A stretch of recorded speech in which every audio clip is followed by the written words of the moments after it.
This course is all about becoming a good steward of our finances so that we can be put in charge of more money, right? So before we even get into anything on week 3, because once we get into like week 4, week 5, and week 6, we're going to start to go into like some granular detail. I want to go through Q&A. Like, what are your questions, comments, concerns, wins, frustrations? Where do we need some more clarity? What can I help with specifically? Because I want to make sure that this is the reason we're keeping it small, so I can get a lot of feedback from you guys. So you guys you don't have to raise your hands or anything. It's a small group, right? So just what are your guys' thoughts? One question real quick, Tom, about Yeah. so on the call from last week, right? Right. So the monster box, right? Is it, you know what I mean? Is it too late to buy one of those things, you think, or Yeah, so let's talk about the monster box and other stuff, right? So first of all, a monster box, right, is 500 silver pieces from the US Mint. The most important thing when it comes to, I had a client who just called, a private client who's very successful. You guys know who he is. And he's very successful. And he said, oh, Tom, my Bitcoin went up a lot. So should I sell some of my Bitcoin, right? Or stop buying it? Okay. The most important thing to understand, or an idea here to grasp, is we want our money essentially, or the money that we're in charge of, to be sitting in an allocation percentage of 50% real estate. It's 50, 20, 25, 5. 50% real estate, 20% cash, 20% compound interest, which is a fee-free index fund like VTI or VOO if you like the S&P 500, whichever. 5% a hedge, right, which is gold and silver is the best hedge, and 5% speculation, which means high risk, high reward, like Bitcoin. What I really want to make sure that we understand that, because this is the fundamental core principle foundationally of how we move through this earth, right? As we're moving through our businesses and our life, this is the foundational strongest part of, this is the backbone of everything, right? 50, 20, 25, 5. The reason it's 50 is because, first of all, most of us are in real estate. So every time we get a property, our net worth goes up immediately, right? It just goes up because we bought, right? Which is different from other people in the industry, right? So we don't want to ever stop that, obviously, but we don't want to be over leveraged, and we certainly want to have good debt practices, right? Because debt can be a tool, but more often than not, it just makes you one, and you just end up losing, right? And you're the tool, not the debt. So what we want to practice is 50, 20, 25, 5. What that means I'll answer your question, Joe, specifically about the silver, but what that means is at 50,000 feet, when grandma sends $100, the way we want to divide up that $100, which is kind of like just new money to us, right, is $50 goes towards paying off a mortgage, a principal, whatever, or goes into a savings account that's titled, the savings account is called, next house, we're going to buy, right? So we're saving up for a down payment or whatever. 20% goes directly into VTI for Julie and I. 20% is sitting in cash. Remember that cash can be any form of cash. You can have physical cash in your safe, which I don't strongly recommend, especially more than like 50 grand or something, right? So you can have physical cash. You can have cash in T-bills. Julie and I just moved our cash from T-bills over to the Apple savings account, right? Because that was a higher percentage, just by a little bit, but that's, who cares, right? And so the question with cash is always a question of like, how safe is it or how liquid is it? But when you're thinking about your cash percentage, you want to be thinking like, there should be a certain percentage that's very liquid, that I can get, private transportation to some other place if I have to. So you have mobility, so that you have more options and better options than other people, right? And I know that sounds silly, but that's the framework that it's built on, right? The reason we keep liquid cash around is for more options and better options than other people. That's what it means, right? It gives us more options. And remember, the key principle on all of this, overriding all of this, is that success is a good night's sleep, and wealth means more options and better options than other people. So you'll see all of this stuff is always stacked. When it comes to 5% of a hedge and 5% of a speculation, the most important thing to know about the hedge is that a hedge means that when something goes down, something else goes up. People mess this up all the time. The two biggest ways that gold and silver or a hedge is messed up is people will think that a hedge, instead of using the word hedge, they'll use the word investment. Right now, investment is totally different. An investment means I am making a bet that this is going to go up in value, right? Like I want to buy something because it's going to go up. It's based on value, and current and future value is an investment. A hedge means I know for sure that if one thing goes down, the other thing goes. So always think of a hedge as like a seesaw. And I know that sounds silly, but a lot of people will say that Bitcoin is a hedge. Bitcoin is absolutely not a hedge. It's not based on really anything that I can see. I do invest in it, but I could see the stock market goes down and all my Bitcoin tanks, right? Next day the stock market goes up and Bitcoin doesn't move. Next day Bitcoin goes up and there's no correlation at all. A hedge always has correlation. And then obviously with speculation account, these are your home runs. This is your entrepreneurial spirit to say, hey, I'm a risk taker. I know I could lose it all, but it's 5%. I don't care, right? So 5%, right? It doesn't matter. But I want to occasionally get a home run, right, with it. And you're not sloppy with it, but you understand there's inherent risk. Now, what happens as the price moves up and down for Bitcoin, gold and silver, VTI, the house, whatever? What is important to do on that is to recognize that what you are trying to do is balance, right? You want harmony. Harmony is 50, 20, 25, 5. So if something goes way up and now your percentage is off, right? So let's just say that you do your net worth assessment and you notice that you've been buying gold and silver for a long time and now it's like literally 3 times more. All you care about is the percentage. That's all you care about. So if you were to say, okay, I've been buying it for a long time and now instead of being 50, 20, 25, 5, it's like 40, 15, 15, 25, right? And that's, so now what happens is like, instead of being 50, 20, 25, 5, it's like one thing is all the way up, right? All you do, you never sell, right? You never sell. What you do is you just reallocate. So what you do is you say, okay, Julie, our Bitcoin has gone through the roof. Our speculation account is now like, instead of being at 5, it's like 17% because it's gone up so much. Now when grandma sends $100, we just turn the valve off and we don't put any money into that one particular one that's higher, and we put it into the ones that are lower. When it comes to should I buy a hedge now, the answer is always yes. Now, if you are saying, Tom, my net worth is 5 million and should I immediately put X amount into the hedge? No. What you want to do is moving forward, right? Let's just say that your percentages are sitting at like 70% real estate and everything else is like single digit. What you want to start to do is you want to allocate new savings, right? The new money that's coming in into those different allocations. So if you're sitting really, really heavy in real estate, you don't have to sell the real estate. What you can do is you can start to reallocate all of your new money into gold and silver. You just don't buy a monster box for 55,000 or whatever it is now, right?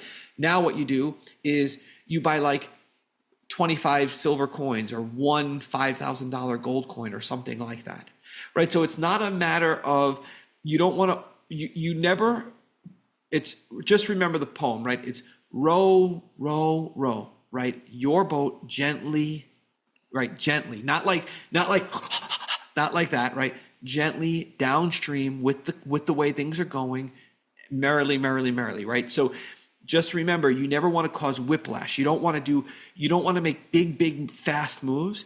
You just want to start, you're like, oh, wait a second, I'm too low. You want to just start to turn the boat a little and then just row easily. And that means allocating new resources, not like buying and selling and transferring and reallocating. You just turn off one valve. It's a balancing act. Does that kind of make more sense? And that is being a good steward. And again, the better steward you are, the more that you'll be in charge of. So if right now you're sitting with 0 gold and silver and you're like, hey, what should I do with, look at your allocations and just start moving as new money comes in that you're going to save, right? the table part, the savings part, right? Remember tax, tithe, table and take. So the table part, which is what you're saving, just start to reallocate some of that money into the percentages that are low. Again, I'm not a financial advisor. I'm not giving you advice. I'm just giving you experience share. This is what has worked for Julie and I, is that we just constantly are looking at the allocations to see what has shifted and where should we be allocating new funds. We're always trying to get the guys that are too low to bring them back up. What's another principle that's at play here all the time, right? Everybody says that you should buy low, sell high, right?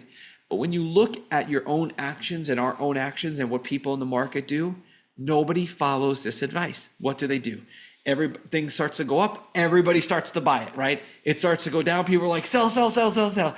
It's stupid, literally, right? It's like literally all the people with money are like, don't do that. And then everybody does that, right? Everyone's like, oh, if I could just buy back that Bitcoin, right? And I'm in that boat myself. So what you want to do is, instead of being emotional, you want to be more stoic.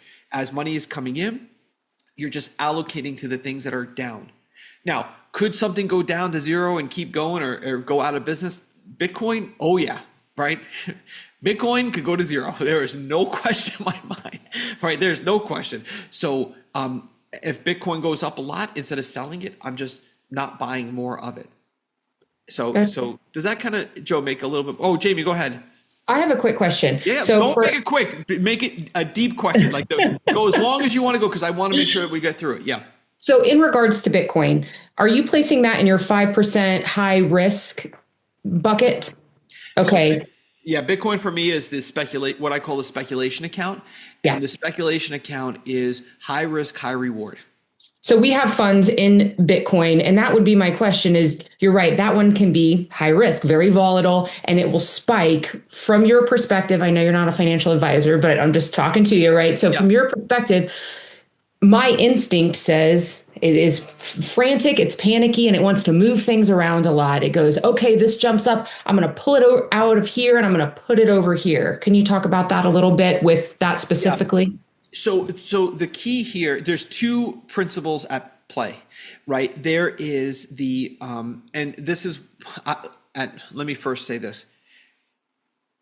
There's a reason why we say you want to be stoic and not emotional, right? So that's the undercurrent here.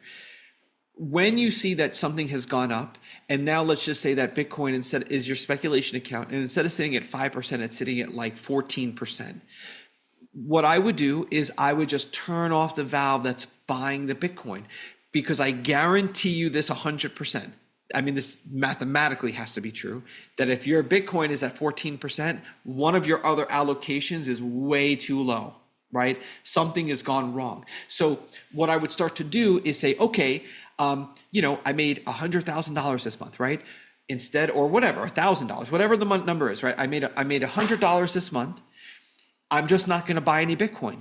Not because I don't like Bitcoin, not because I'm trying to guess where the market's going to go, because the allocation, the distribution is too high. It's sitting now at 17% of my net worth. Now, if it gets tanked, right? I can see that I'm going to lose a bigger percentage than I'm comfortable with of my net worth. So I don't want that to happen. I will now want to start to put that, $1,000, I'll put it into the other four buckets. I'm not going to put any into my speculation bucket because it's too, does that make sense? Yeah. 100%. Yeah. Thank you. Yeah. And now let me also just share with you, there's a saying that says, no one's ever gone broke taking a profit, right? So if something were to go up and it goes up dramatically and you say, well, should I, what does this look like? Should I sell my Bitcoin and should I take a margin, a profit? Here's what you really want to be very careful with, right? You absolutely can do that if it's part contextually of a bigger plan. And we're going to get more into this in the further modules. There's nothing wrong with taking a profit when you need a profit. The overreaction where you move from being stoic to being emotional is when something goes up and you sell it just because you're taking the profit. That's where you want to be very, very cautious. Does that make sense? So if you happen to need hey Matt, how are you doing, brother? Um, so, Hey, so if you Tom. happen to need, hey Matt, how are you, man? If you happen to need that, then you can absolutely take from that bucket, and you can allocate that way. But just be aware that there's consequences to that, right? First of all, when it goes back down, you're going to be sitting now lower, which means you're going to now be rebuying into Bitcoin, right, or whatever. Also, of course there's tax consequences, right? Now with Bitcoin and other cryptos, I don't want to get too complicated because this is only the third call, but you can do something that you can't do in the stock market, which is you can sell, like, let's just say you bought Bitcoin at 100,000, you can, and then it goes to 60,000, right? You can sell it at 60,000 and take your loss, and then immediately that minute you could rebuy it. And that you're not allowed to do that in the stock market. There's all kinds of laws against that. You can do that so that essentially, let's just say you're making 700,000 a year, and you're like, well, I need a 40K write-off, right? So I'll sell it, and then now I own my Bitcoin at 60,000, and I have the benefit of the write-off. So you are able to do that with Bitcoin. You obviously cannot do that with the stock market. That's totally illegal. You have to wait 30 days to rebuy. So anyway, hopefully that makes sense, right? Is that you can take the profit if you want, but essentially, if Julie and we're both 47. For Julie and I, when it goes down or goes up, we just change the allocation, meaning how much money, what is called table, that I put towards that allocation, and that is it. That's all I'm interested in doing. And as you move through time, right, and space, right, not to be too, philosophical, but as you continue to move through time and space in your business, in life, in generational wealth, in your estate, right, estate planning, and with your estate planner, you will see that it's a very healthy, natural, organic way, because you're constantly operating with awareness and a safety net, right? You're always because it is a true, you have true hedges with the gold and silver versus the stock market versus the wild card of Bitcoin versus real estate, right? So you're kind of like experiencing this exponentially, where all of a sudden you have these massive gains, and everything just keeps getting exponentially bigger. It doesn't take money to make money, but it takes money to make a lot of money, right? So that's one of the principles that are the underlying principles of this whole entire plan, right? Is that all the exponential success, right, where your money's interest makes money, interest makes money, all of that happens over time. It's the one thing that we can't really account for, or the most powerful thing that you have the least amount of control of is the time. So if you start buying and selling, which Kevin O'Leary and others do not recommend, and Robert Kiyosaki and others, but if you start doing that, you'll feel the effects of it, pretty rapidly within a year. One other just point that we made from last week is, just remember, when we're all in our 80s and we're looking back at our biggest losses, and I know I'm going to get some kickback because I know we're all in real estate. I guarantee you 100%, you can just ask an 85-year-old, just say, what was your biggest financial loss? And they're never going to say something they invested in that they lost money in. They're always going to say it was an asset that they sold. 100% of the time. Just ask them. Just be like, hey, Grandpa, what was your biggest loss? Man, if I would have held that house in New York, that lot in San Francisco is worth $200 million. Da, da, da, da, da. And they all have that story. All of them. So there's other things at play here besides that. So does that kind of make more sense? Okay. All right. Matt, how's it going, man?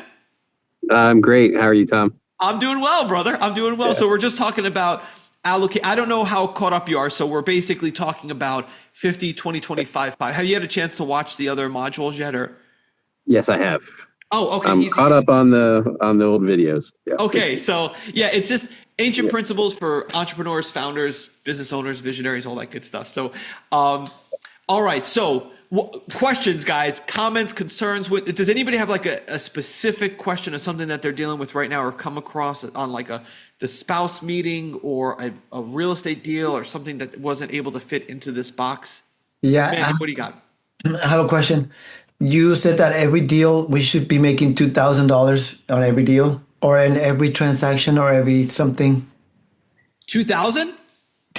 Yeah, no? Man, Take me behind the barn and shoot me. I must have been very sick that day. 2,000. No, way more than that. Way more than that. No. Oh, okay. I don't know what I said that, but I don't know. I must have been. I had the flu. I had COVID that day. Yeah, no, that is not. No. So it's not 2,000. Well, I think. Oh, okay. All kidding aside, I think you and I had a conversation privately, right, about your deals. Was that you and I or no? Yes. Okay. Yeah. Okay. So okay. I'll give you a little insight into what that means. The number one, when it comes to entrepreneurship, right? If you look at all my top clients and you like draw a line in the sand and you say like, Tom, your top 200 clients, like what are the key factors, right, that they do? You're going to notice this first of all, they all read all the time, right? I'm just going to tell you, I don't care what your teacher told you that you're a visual audio learner, blah, blah, blah, blah. It's all BS, right? 100%. If you can read street signs, you can read a book. And all of my top clients across the board, whether they're coaches or real estate investors or both, they are always reading constantly. We're always talking about books that we read, passages. I mean, every text from Joe McCall, Orrin Woodward, I can go through a whole list. They're all passages of books. Number two is almost all of them have an executive assistant or like a strong lead in somebody who's assisting them all the time. So that's like another thing that we found all the time. And one of the other things is they move from, usually when it comes to the real estate portfolios, from volume into fewer, bigger deals. That's just like a natural progression that they all make. As a matter of fact, I answered that question for someone, Natalie, today on Facebook. It was like the first thing I saw at 5 a.m. I checked Natalie's post and she made a post about that. But so fewer, bigger deals just means if you are specifically talking about, Manny, in your case, flipping land or developing land or houses, typically you are going to want to set a minimum deal size. And eventually what you want to get to is as you want to push that number as high as you possibly can. And it sounds so silly to say this out loud and how important is it, but I am telling you for a fact, I personally have coached over 5,000 wholesalers or real estate investors of some sort, mostly wholesalers. And I will tell you, when you make a serious commitment and you say, I am not going to do the deal if I'm making under 5,000, 10,000, 18,000, it was our number, right? Whatever the number is. And you walk away and your confidence, your shoulders go back, right? Your chin goes up, you smile, you project your voice and you're like, hey, that sounds like a great thing. You should definitely list it or go with the other guy, and you walk out the door. It's exactly like dating, right? It's like your confidence is up, and then and Julie and I have been married for 28 years, so don't take any dating advice from me, right? But it just you move from a season of chasing and convincing into a season of attracting and rejecting, which is so much more powerful. When you think about when you're at your most powerful, you are constantly attracting with very little input. You get a lot of output, right? And rejecting, right? Things that you have standards and preferences, and you have tolerances that you set as the owner. When the marketplace or a date or whatever sees that, it's an attractive quality. People want to do business with you, right? Because you're not desperate. If you look at all the things that depress you, that like literally physically, like, cause you to be prostrate, like laid on the ground, all of those things that cause, it's all when you're in a season of chasing and you're in a season of convincing. So if you want to do fewer deals that are bigger, which is a really good way to operate in the world, so that you have the benefits of ownership. When it comes to real estate, most real estate businesses, people will say, oh, well, my business runs without me. I will say I've met maybe 1% of real top operators who that is true for. But the reality is 99.8% that's not true, right? Especially if you ask their spouse. You're like, oh, their business runs without them? And they're like, no, business does not run without them, right? Yeah, Matt knows. There you go, right? So, and that was true for me too, right? Like as much as you can scale, but when it comes to like rehabbing, subject to wholesaling, it's difficult to really have it be passive in any true sense of the word. That as much as a business can be passive. So what I would say, Manny, is when it comes to your real estate deals, what you really want to focus on is a minimum deal size that you will not break for. Like, it's like as if you're on a date and the girl's like, well, we should also see other people at the same time. You're like, no. I'm sorry. Like, that's not going to work. And then when you set that standard, things just seem to be attracted to you where you are doing the bigger deals. But when you start making exceptions, right, and then then that goes usually bad to worse. So I would set a minimum deal size, and I would make it big and scary. It should make you uncomfortable. If it doesn't make you uncomfortable, it's not big enough. I just did this with a client in South Carolina who I've had for a long time, and he is, I'm telling you, having the best year of his life. And the only thing that we did is we set a minimum deal size, and he's crushing it. And he had a meeting with his team, and the team was like, well, what if it's like, they had ridiculous conversations. What if it's like 100? Walk away from it. Don't kill the deal. Everything right now on the board is getting killed if it's not whatever his deal size was. I don't remember how, 18,000. I think he took mine. I think it was 18,000. But don't mark me on that. But does that kind of make more sense? Manny, what's your average? What is your, because you're flipping vacant land, right? Yes, vacant land. And what is your deal size that you have right now as a minimum? I won't go under if I don't make 10,000 under. Okay. Or yeah. Yeah, brother. 10,000 is a great number for land. Yeah. If it doesn't make me 10,000, then yeah, I won't. I'll walk away. I have to walk away. Yeah, I would say on vacant land, on every business that you're involved in, you really want to get to a point where you can make an exception for a little, but you really want to try to do on any adventure that you're going to be working on, you want to try to do 100K per month, no matter what. That's about the standard, so that you have the benefits of ownership. Otherwise, it's a job, right? So whatever you're looking at, and if you're not there yet, don't beat yourself up. I mean, it just takes, decisions are made in an instant, right? Tony Robbins teaches us that, right? But if you look at all the great men and women of consequence who came before us, $1 million business is not a big, there are tons of people in your neighborhood who have $1 million entrepreneurial businesses, all over the place. They're everywhere. It's just a decision that you have to make and you have to commit to. And then once you have that standard, getting to 100K per month actually is fairly straightforward and easy. I mean, I've personally done it myself several times. Like it's not a tall order. You're totally capable of doing it. Now, if you said, well, I want to do it, I would say this at 250 per month, you start to hit some walls for sure. And there are other I would say what I call ceilings, but not at 100K per month. So 100K per month at 10,000, that's 10 deals. So shoot for like 14 deals per month. And then what that's going to do is it's going to force you to ask some really tough questions like, how are you acquiring your deals? And who's on your team? And things like that. Does that make sense? Yes, it does. Yes, it does. How are you acquiring the deals right now? I'm doing a virtual driving for dollars. I know the area pretty well, so I could do that. People ask me that all the time.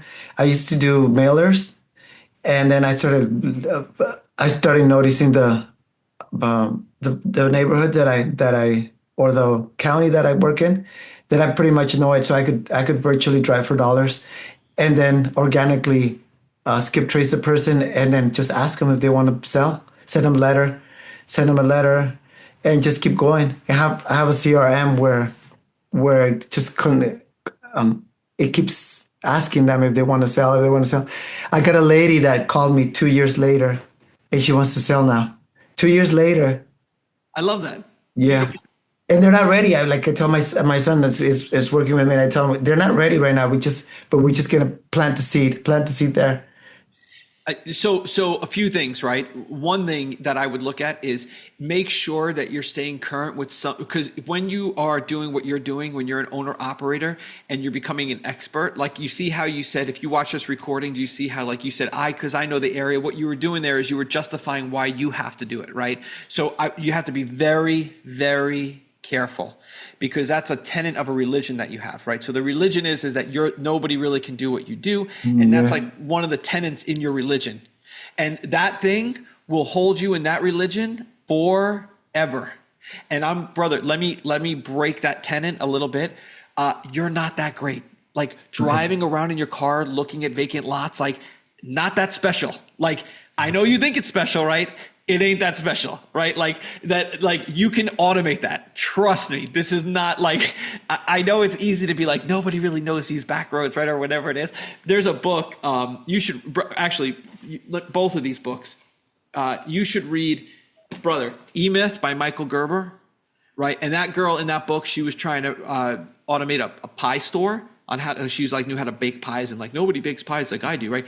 This is one of, forget all of that Gino Wickman, Vern Harnish, scaling up, EOS, weekly, quarterly, rock meetings. Oh, it's 25 million, awesome, right? Other than that, it's like molasses all over your whole operation. So this book, easy peasy lemon squeezy, right? You read it in like 4 hours, 5 hours. It'll tell you everything you need to know to like have somebody else drive for dollars. And then also Checklist Manifesto. Obviously, that's Brian Tracy recommends this book, and this is a great book for like, you know, what you're doing is not that complicated, right? Like I guarantee you can make a checklist that a 17-year-old can go and, you know, map out an area, and they'll make some mistakes and they won't be as good as you. But here's the thing, someone, 40% as good as you, who's doing it 100% of the time, is way better than you doing it 100% of the time. You know what I'm saying? There's no way. There's no way. And I know this sounds like I'm trying to like needle you a little bit, right? Because I want you to feel like a little, not offended, but like I want you to feel like have like a little bit of a wake up call. Like if you live in the like only I can do this world, brother, we're going to be sitting here. You're going to be your 50s, 60s, 70s, and 80s, and you're going to be like, well, you know, Tom, I take the horse and carriage around town. I'm the only one who could look at these lots. It's like, no. So it's a little brain exercise, but you can make that decision in 3 seconds. Like, boom. Does that make sense? Yes, it does. Yeah. So minimum deal size number one, and then get somebody to help you is number two. And then I would try to ramp up your acquisition strategy. You can find other ways besides driving for dollars and direct mail. There's like 1,000 ways, right? There's PPC, PPL, billboards, TV ads, bandit signs, searching for garage sales, the water turnoff list, the code violation list, the back tax, this and that, there's 1,000 ways to do it, right? But, and then also geographically, you can do it. You can do it that way. You can start a local meeting, and you can charge bird dogs $1,000 to teach them how to go out and find deals, and then you could do 70-30 deal splits with them. But just think outside the box. I mean, every single person that you pass by, I mean, when you're driving, the real opportunity that you have is every single person, $10,000 would legitimately change their life. And you're doing those deals one after another, right? So you might consider that the real opportunity is that you're driving past thousands of people that would pay you a lot of money to learn how you like what you're doing, that you just kind of, you know what I'm saying? Does that make sense? Yeah, I understand. And deal splits, I would never recommend them for, anything at scale for coaching, but for land, easy all day long, right? Yeah, that's like flipping cars. Right. So you have like no confidence is like, it goes from no confidence to high confidence, right? You have like flipping diabetic strips, then you got to go cars, and it's land, then houses, then multifamily apartments, and commercial, right? You kind of like go, it depends on where your confidence level is, right? But brother, that one all day long. You can start a little local RIA, start a local RIA, and you're in San Antonio or in Fort Worth. Fort Worth, right? So yeah, just start a local RIA, and then just sell some coaching to some bird dogs to help you find properties. And then also land is, as a matter of fact, I would argue it's better to do land virtually than locally, because then you can go to the land, which is at first a shortcoming and then a huge benefit later on. Yeah, so that's how I'm doing. I'm virtually driving for dollars, virtually. Like I go on the map and look for it. Okay. Like I'm not driving. Yeah, I started driving like a long time ago, but now I do it virtually. So virtual can definitely be done, but you're doing that locally or virtually, like locally? Like, are you doing it virtual out of city or? No, virtually close to me. Yeah. Brother, I would strongly recommend that you do that virtually. Virtually out of state. Okay. Take a dart, throw it on a board. I mean, you could ask Jack, Joe, or Brent on, Brent Bowers, Joe McCall, or Jack Daniels, but Jack Bosch, but Yeah, you could. I would just pick a different area. There's Brent Bowers has a really good system for picking a virtual market, and all the stuff is available on YouTube. I mean, you want to get to 100K per month. That's the way to do it. I mean, you know what I mean? This is easy. Okay. Jack Bosch. Why couldn't I remember his name? That's weird. Yeah. So that's. But they all have it.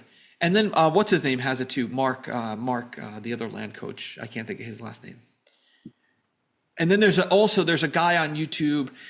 He's a younger kid. He just started, and he is giving out tons and tons of free value on how to pick virtual markets. I can't think of his name. I think he's out of Ohio.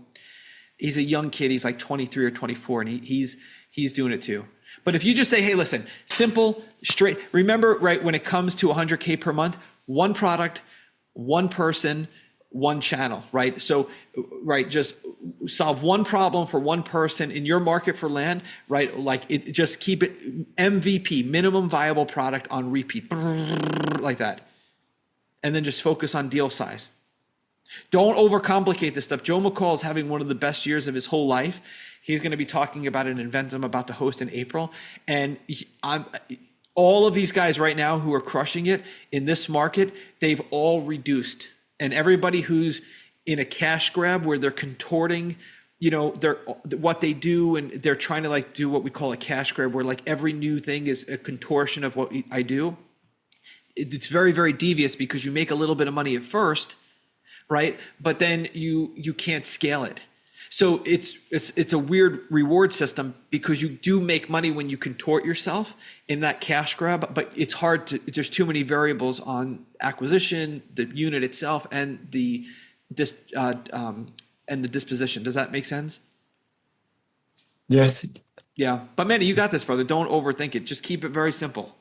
Okay. Very simple. The most important thing is don't allow, in a season of trying to scale to 100K per month, don't try to judge what is or is not a distraction or an opportunity based on how much money you're going to make. That is the biggest mistake that people make. So when you're like, I want to get to 100K per month, take cash off the table, because anything that you do, when you put in your time, energy, focus, attention, and revenue, you're going to make money no matter what.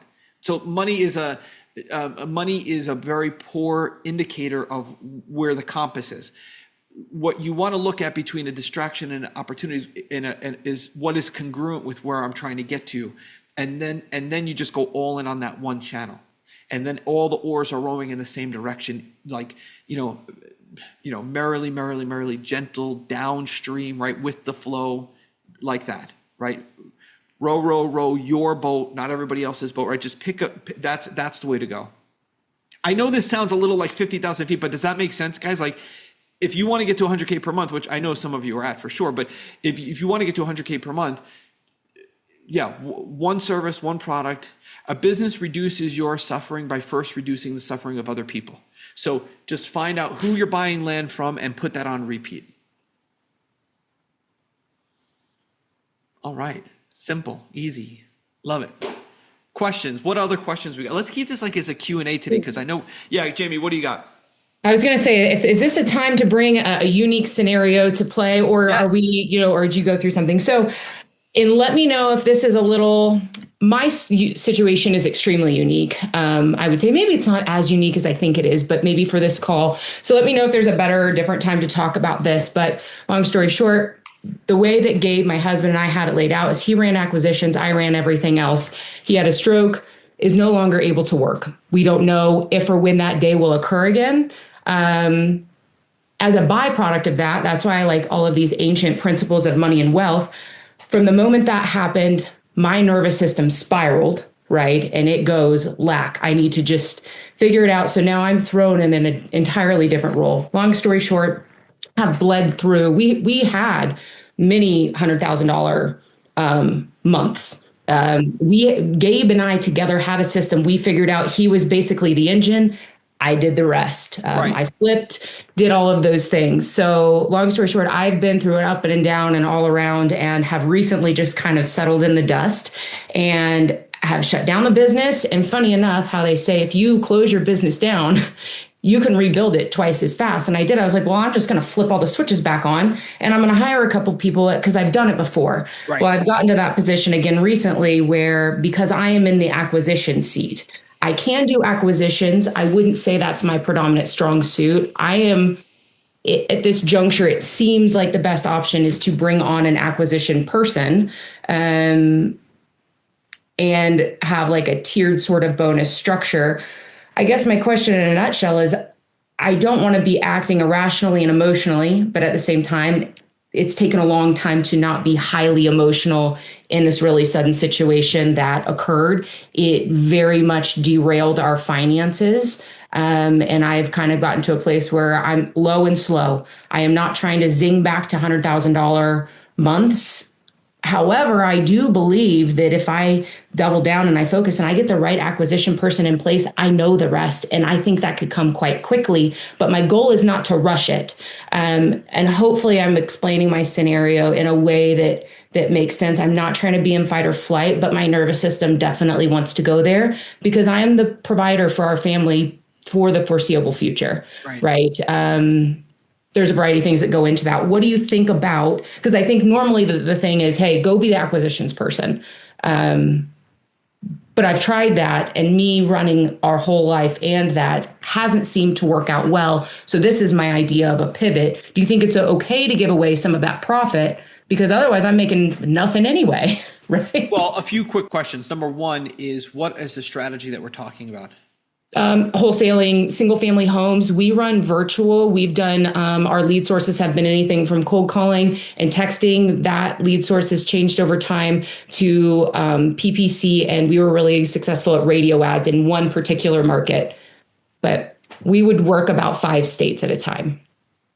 Okay, so first of all, what I would do personally is number one is I would reduce to 1 location, not 5, because it's going to be too hard to try to. I would just go based on data, and Okay. I would find out where I had the most success, and then I would emulate that success.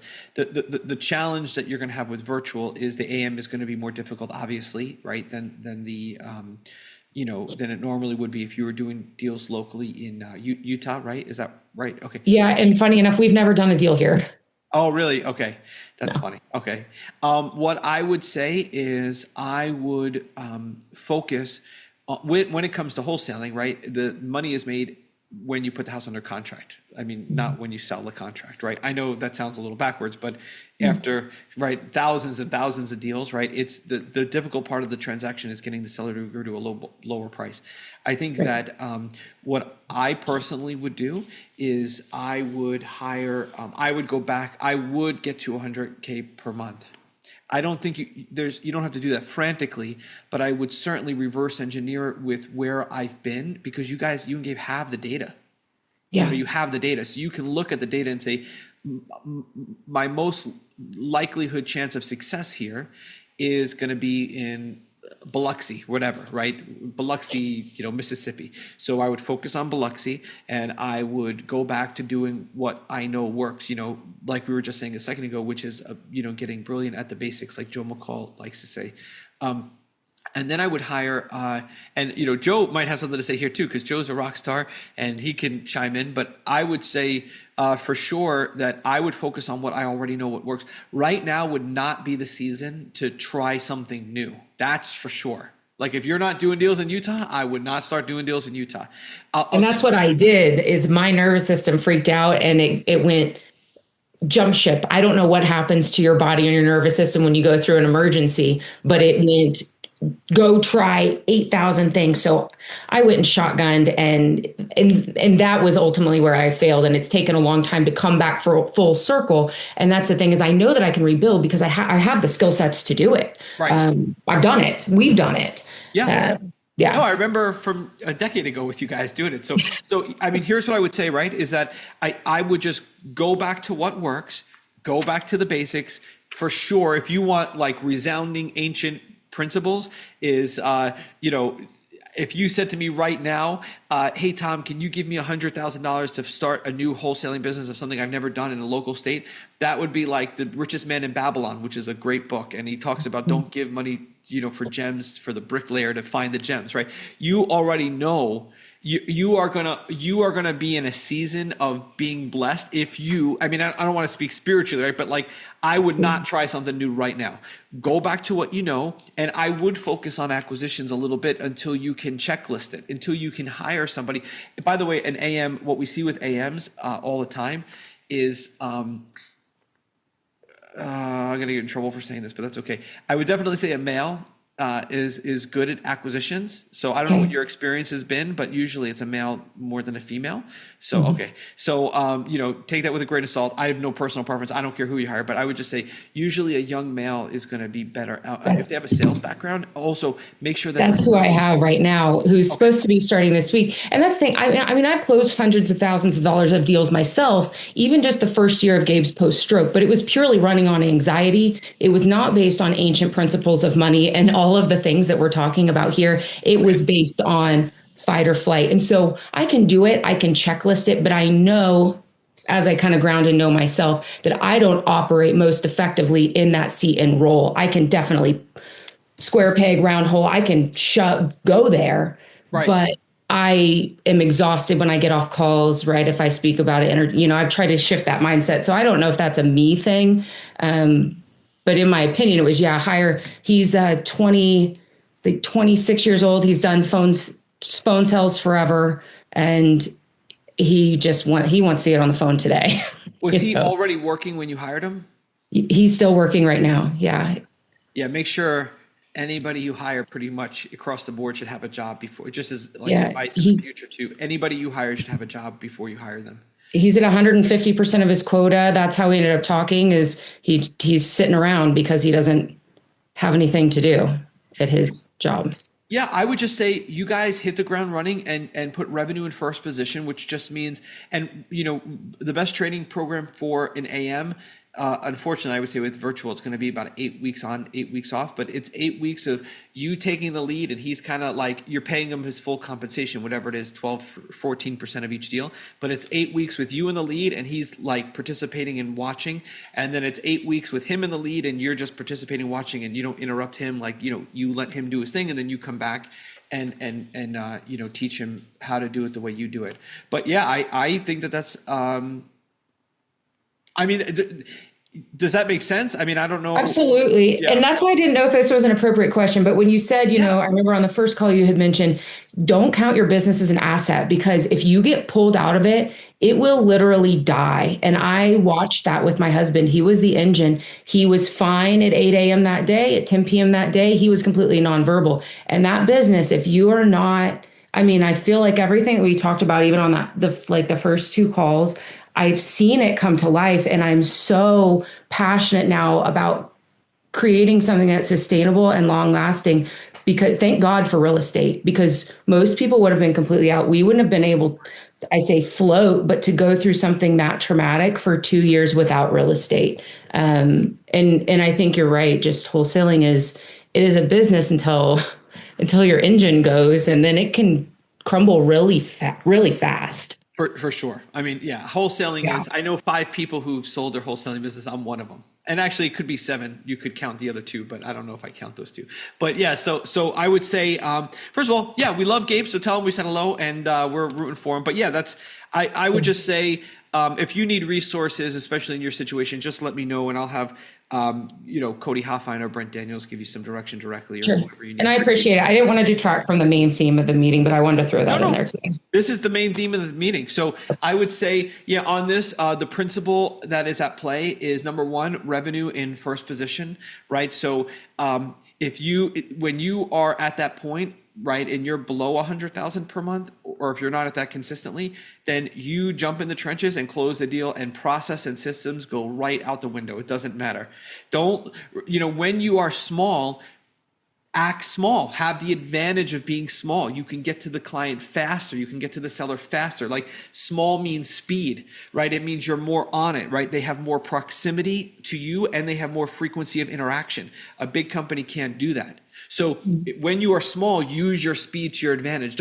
This is the problem in my estimation with when all of these very, very, very heavy systems process, like sometimes they end up breaking revenue instead of helping it. And I've seen that many times. Now, sometimes they're great, especially if the owner operator is an engineer type or an architect type of archetype, that could work. But in most cases, it's just too much, too heavy, and you just need literally a simple checklist or Michael Gerber to take a look at it. You don't need like quarterly rocks. While you're talking about your quarterly rocks, I'm like locking up deals, right? Like, so just use common sense, like revenue in first position. So what means is your morning starts with Gabe, however your morning starts, but when your workday starts 8 a.m., 9 a.m., whatever it is, who owes you money, which deals are still outstanding, what follow-up is waiting for 2 weeks for no reason that you could call today, and what is the revenue generating activities and marketing that I can do right now for revenue. Revenue. I don't care how fancy and sophisticated and big vocabulary words that you use.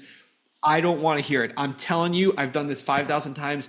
Go out and make money. Don't design a logo. Don't work on your marketing. If it's 9 a.m., revenue in first position, you are setting the whole tone for the company. You're setting the whole culture, right? The culture is revenue is good and it's healthy, and it's a representation of we are being compensated for bringing value to other people, right? That's what it is. It's not, people will say to me, sometimes someone does this like whole holier than thou, and they're like, well, what about people first, not revenue in first position? Revenue in first position for an entrepreneur is people in first position for an entrepreneur. That's what we do. That's how, if you're not putting revenue in first position, I guarantee you are going to hurt a lot of people as an entrepreneur. Your clients, your family, your loved ones, yourself, like everyone, your team. So revenue in first position. And I don't want to hear the holier than thou stuff. This is why I don't bring up I hardly ever bring up my Christianity because I don't want to be like, I get it, but decide on what time your workday starts. And when your workday starts, everything else gets ignored. There is no such thing as time management. There is only priority management, and the priority is revenue. That's it. No exceptions to that rule. And then when you move into a season where you're in the general's tent, right? It's still revenue in first position, but you now have the owner benefit, right? You have the option to work, not the obligation to work, right? So Stephanie and I can plug into any one of the businesses and we can do stuff, or we can not do that, right? But that's kind of where you want to live. And the only way you get there is revenue. Don't let anybody like distract you from that. I know I'm only saying that because sometimes people will say things that sound really nice but are not really real when it comes to putting revenue in first position. They sound like, oh, that's a bad thing or a negative. It's not. It is absolutely entirely appropriate, wholesome, organic, and good to do that. Easy. All right. I'm glad we did Q&A. Questions, guys? Any other questions on stuff? Go ahead, Joe. I can. Or Matt. Yeah, go ahead, Matt. Matt, go ahead.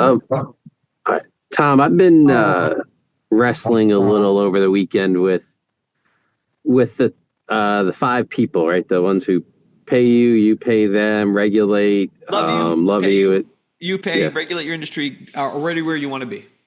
And definitely there are some, people friends, old friends that I was like, it's just not worth it. And then when I say not worth it, I mean, they're not helping us get to where we want to be. And then, I had some other struggles with some who are, I'm 50, middle-aged professionals doing pretty well, but they didn't fit those categories. They might make 200,000-300,000 a year, but they're not where I want to be beyond that, and I don't know, how do I, am I looking at this right? Basically, there are a lot of friends in my life that I feel like we have to cut out because they don't fit those criteria. And I just wanted to see if you had any experiences or you could talk to that a little bit more.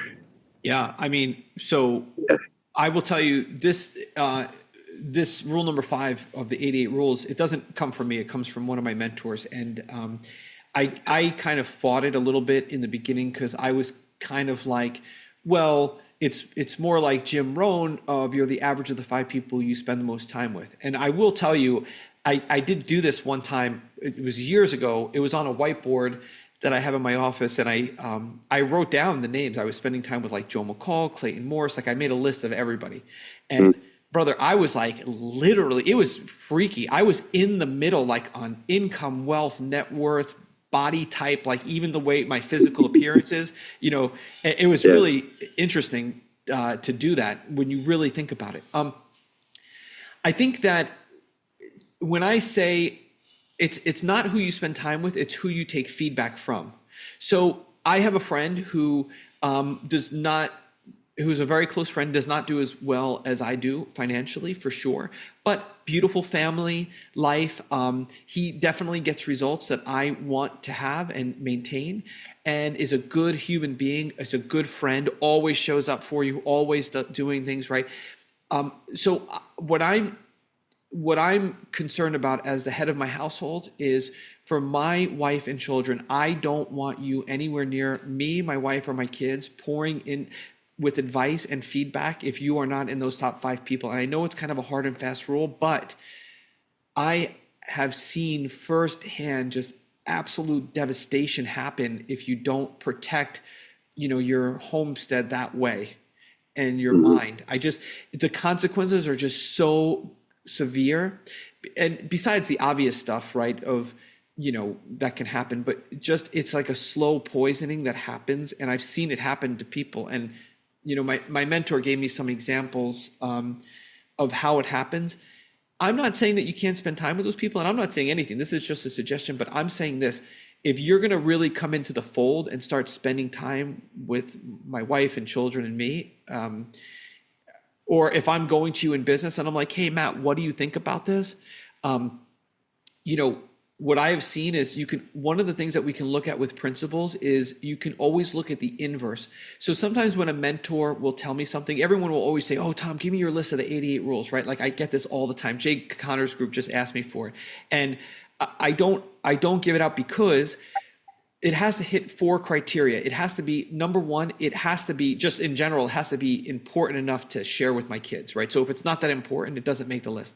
Number 2 is it has to always be true in every scenario, which is a hard, parameter to hit, right? Because sometimes, like, the grass is greener on the other side, for sure, right? Like, yeah. So, the grass isn't always greener is not always true for sure.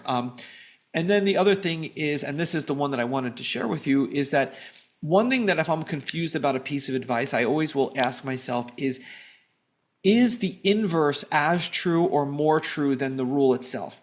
And one thing that you can see with, if you say, hey, what's the difference between like poor people and rich people, right?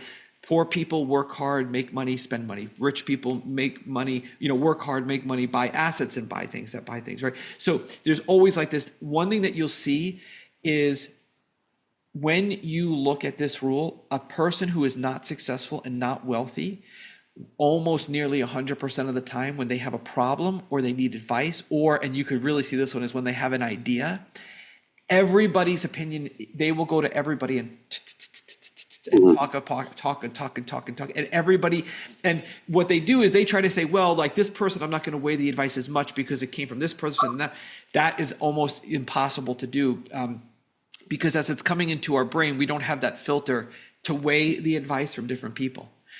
So I think, I spend time with people who are not where I'm at, and I spend time with, and, Orrin Woodward spends time with me, and, sometimes I think I'm doing well, right? And then I see Orrin and I'm like, oh my goodness, like, like I am literally dead broke. I am nothing. I'm not even at 1%, right? So I think that it's not that, it's more of a question of, who am I allowing to pour into my brain with feedback and advice than who I'm, and I think in some ways, some of my friends they're phenomenal human beings. I will say this though, I have zero tolerance and do not have anybody anywhere near, especially my wife and children, who is a negative. Like if they're, cheating on their spouse and bragging about it, or they're cursing all the time, or always complaining is a big one, or they're always a victim all the time, or one thing Julie and I used to say is latest emergency. Like every time you talk to them, every single time there's an emergency. Like those people, it's an absolute hard pass. Yeah, got it. That's a huge help. Yeah, brother. If you have like good guys and girls in your group, like I go out to lunch every Thursday with my pastor and another pastor, and then a few guys, entrepreneurs from the church, and they're awesome. I love them. I would never stop going to that group. Yeah. At first, I was worried I was going to have to stop hanging out with Joe, but then I realized he's far enough ahead of me that I can justify that one. Joe's a rocket where I want to be. Yeah. We're like brothers now, man. You're good, dude. There you go. You're like my family now, man. But you might not be able to hang out with me though, Joe. That's the. I'm just kidding. Never that, bro. But yeah, that's. I would just say, just be very careful. There's also a spirit around that stuff that you got to be careful of what you attract and what you allow in your household. It's really the household, especially. You got to be really careful with people in your household, especially with your kids. I don't trust anybody, man. I like kids sleepovers. That's all out the. Absolutely no way whatsoever. Never, ever, ever, ever. My kids ain't sleeping over anybody's house, especially. I mean. I don't any reason. I mean, all that stuff. I mean, yeah, I have no. What do you call it? But, no exceptions. Joe, what do you got, brother? Hey, Tom, where is the best place to buy silver? JM Bullion is where I buy it from. It's okay. We don't have an affiliate link or anything. It's JM Bullion. That's where I buy my gold and silver. I trust them. I've never had a bad experience. And and then just make sure you don't have to try. Don't Joe, don't try to catch up to 5%. Yeah, no, especially right now. Just gonna turn on the faucet a little bit. Just turn on the faucet. I'm gonna start that now. Bro, you make 10K this month, 500 in silver or gold. Mm-hmm. And I would say too, I think silver is going to do a bigger run for sure. Okay. But I do personally like gold better. Gold, I think, is better because you could, once you get to 250 or 500, you could just put it in. You could put it in overseas, account in, and it's better. I don't want to keep gold around my house, and for a lot of reasons. Obviously. Yeah, heck yeah, I get that. It's all over the internet too. It's not a good idea. Yeah. All right, cool, Tom. Thank you very much for that. Yeah, JM Bullion is the place to buy it, and 5%. So, but yeah, easy. What else we got, guys? Anything else? I'm glad we did a Q&A today. How is Gabe doing, Jamie? Any updates? Is he? He'll be here any second. He's. I just hear him. He's been in speech therapy. He's just now able to drive. I'm a little nervous about it, but we're letting it go. He's been seizure free. So he thinks he's zipping around, but I like to keep the radius a little small, but he's actually getting ready to walk in now, but he's getting better and better every single day. So, God willing, we can have no more strokes, and he'll he's got the work. He is a workhorse every day, same routine, speech therapy. And I think that's a testament to how much better he's gotten. And that consistency, you show up when you don't want to show up, just like in business. And he's like, what's my job right now? My job is speech. And I'm like, yes, it is. How the heck? He's so fit and healthy. If anybody should be getting a stroke, I've got butter. I've got 2 tubs of butter. I'm like, Julie, the mashed potatoes are good, but more butter. That's the. I know. Is that a genetic thing, or what is the? It's kind of a long story. It's considered terminal, which is kind of sad. It's been really devastating. They're potentially expecting him to stroke until we don't know what that looks like. He was delivered by forceps as an infant. He had 4 subdural hematomas as an infant. They're saying this is an extremely rare disease, and we're holding out hope for miracles. So it's almost like Voldemort. We almost don't talk about it in absolutes, if you will, because no one can technically prove it. But the hypothetical is that there's a plaque in his vessels that was introduced during that birth surgery. He had a synthetic dura placed from a cadaveric dura, and that can transmit a protein. It will clog your vessel walls, which is all fine and dandy. It'll prop them up. And it's kind of like a corroded pipe until it breaks. So he's had probably upwards of 10 strokes, most small, but that one was massive. It created a lot of damage. And so we don't know. We're just living day by day. He's got big dreams, and I'm all for it. And I'm here to we're just going to rock and roll and make sure I can be 100% present if or when anything happens again. So Well, tell them we love them, and we're here I for you will. guys 10,000%. All You the will- coaches, this group, I'm sure I can speak for everybody. So anything that you need, just say the word. We will move mountains to make it happen. You guys I have been, appreciate it. yeah. So we'll He'll make sure that he'll you guys. pop in, and I'm sorry, I didn't mean for that to be. I wanted to be No. honest and direct, but yeah, it's not a very fun thing to talk about. But I'm sure he'll pop in and sit next to me too, and he loves to fill his brain just with anything good. So Awesome. We're looking forward to it. All right, guys. I got a 1:15 for the Orlando Mastermind in April. Stephanie, we're going to be on this Zoom. So, all right, guys, enjoy the day. It was good catching up, and then we'll resume the regular training on the next call. See you guys soon. Matt, good meeting you. Thanks, guys. Bye-bye.